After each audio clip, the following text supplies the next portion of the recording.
안녕하십니까. 자, 이제 우리가 객관식 형법 시작하게 됩니다. 객관식 형법이죠.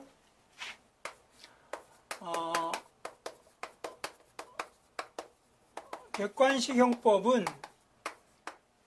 우리가 앞에서 이미 그 기본 형법이죠. 기본 전제 조건이 그 기본 이론 강의, 수강의, 기본 이론 강의, 수강의 전제가 되는 겁니다. 전제 조건이.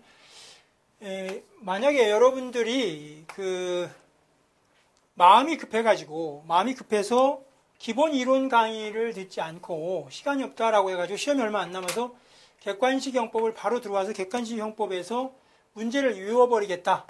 여기서 문제 안 되면 시간이 없으니까 우선 문제라도 암기해서 어떻게 해보자라고 한다면 여러분 이거는 더 시간이 오래 걸립니다. 훨씬 더. 이건 이제 방법이 아니죠. 합격할 때까지 시간이 길어지는 이유가 바로 조급함이죠. 조급함. 그런 조급함이 어떤 근본적인 해결책을 갖지 못하고 계속해서 이렇게 쫓기게 만드는 거죠. 그래서 여러분 그 조급함을 극복해야 되는 겁니다. 조급함을 극복하자. 조급함을 극복하시고 차근차근 하는 겁니다. 차근차근. 우리 동양속담에 바늘 허리에 매서 못 쓴다고 하잖아요. 그러니까 아무리 급해도 기본에 충실해야 되는 겁니다. 그래서 전제는 기본 이론 강의, 수강이 되어 있는 걸 전제로 해야 됩니다. 기본 이론 강의, 수강이 되어 있어야만 제가 여러분들이 기본 이론 강의를 통해서 기본서 내용을 알았다 할지라도 이런 문제들, 이런 사례들은 좀 어려울 수 있겠다라고 하는 그런 사항들을 사실관계를 가지고 이제 설명을 해야 할 텐데 그 기본 이론 강의도 듣지 않고 이 문제 풀이를 듣게 되면 제가 이 문제를 전부 다 해설할 수가 없거든요. 그러면 결국 나머지 사항들은 뭔 말인지도 모르고 계속 진도만 나가게 되는 거죠. 그래서 그렇게는 안 된다. 그래서 기본 이론 강의, 수강이 전제가 되고 저는 이 기본 강의, 수강이 되어 있다라고 하는 걸 전제로 해서 지금 객관식 형법 문제를 해설해 드릴 겁니다. 그리고 객관식 형법의 그 강의 전개 방식은 아주 짧게, 그죠? 아주 짧게, 물론 기본 이론 강의가 되어 있다라고 하더라도 아주 짧게 어떤 그 핵심 내용, 그죠? 이론의 핵심 내용은 설명을 해야겠죠? 설명을 합니다. 기본 이론 내용을 아주 짧게 설명을 하고 그 짧게 설명한 이론 핵심 내용을 이제 문제를 푸는 거죠. 그죠? 그 다음에 특히 어떤 중요사항 중심으로, 그죠? 중요사항 중심으로 이제 문제를 해설할 겁니다. 문제 해설. 이렇게 강의를 진행해 갈 거예요. 일단 기본 이론 강의, 수강이 전제가 된다. 그 다음에 강의는 그 기본 이론 강의 내용을 전부 다 해설해 줄 수가 없으니까 짧게 이론의 핵심 내용만을 설명해 줄 거다. 그리고 그 해당 부분만큼 중요사항에 대한 문제를 풀어간다. 이렇게 해나갈 겁니다. 자, 그러면 일단 형법 총론부터 시작되겠죠? 형법 총론부터 여러분들 이제 자료로 나가는 사항이 있습니다. 형법의 에센스라고 해서 이런 그 핵심 내용 부분이죠. 이 핵심 내용 부분이 이제 에센스라고 해서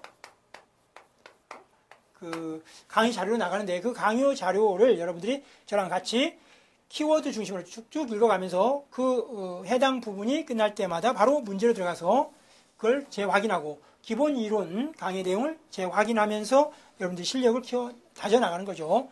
자, 형법 에센스 보시면 자, 형법 총론은 3개의 편으로 되어 있다고 말씀드렸습니다. 다 익숙해 있어야 돼요. 여러분 이 기본 강의를 들은 사람들은 귀가 따갑게 들은 얘기죠. 형법 총론 3편, 그 다음에 형법 강론 3편으로 이렇게 3편씩으로 이루어져 있다. 자, 형법 총론은 3개의 편 중에 1편이 형법서론이고 2편이 범죄론, 3편이 형법론이었습니다. 이 중에 제1편 형법서론부터 보게 될 거예요. 자, 제1장입니다. 형법의 기본 개념이죠. 2장은 조형법정주의, 3장은 형법의 적용범위, 4장은 형법 이론 이렇게 되어 있습니다. 그 중에 제 1장을 간단히 보고 또 문제를 들어가서 또 핵심, 중요, 쟁점 또는 틀리기 쉬운 지문 중심으로 볼 겁니다. 자, 형법의 기본 개념 보시면 제1절이 형법의 의고, 2절이 형법의 성격, 3절이 형법의 기능, 4절이 형법의 발전 과정이죠.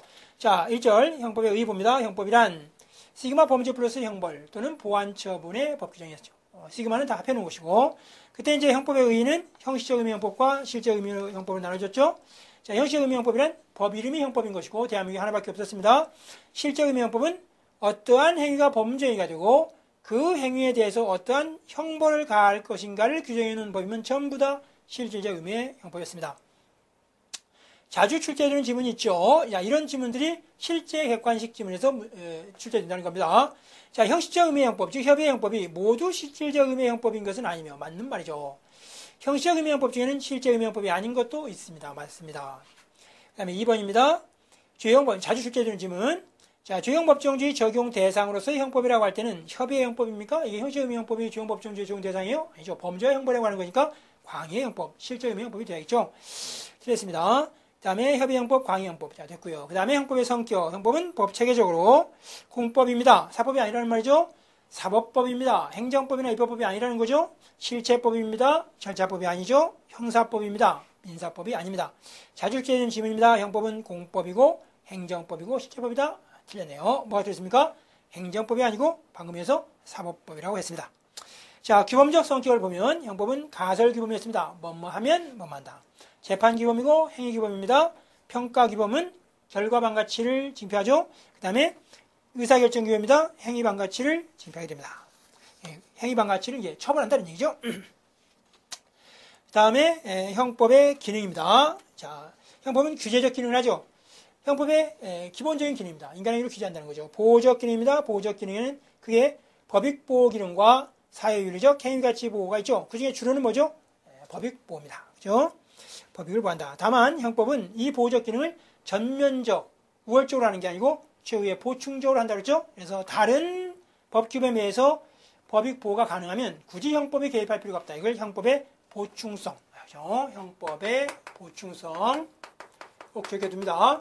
형법의 보충성. 그런데 이제 이 형법의 보충성과 좀 어느 정도 대립되는 게 있죠? 충돌되는 게 있는 게 바로 위헌형법이었습니다. 그죠? 위헌형법. 위헌형법은 형법의 보충성이 후퇴하는 거죠. 형법을 보충적으로 하지 말고 형법이 좀 전면에 나와서 법익을 침해하기 이전에 법익 침해 전 단계, 위헌 단계에서도 형법이 좀 개입하라. 이런 거죠.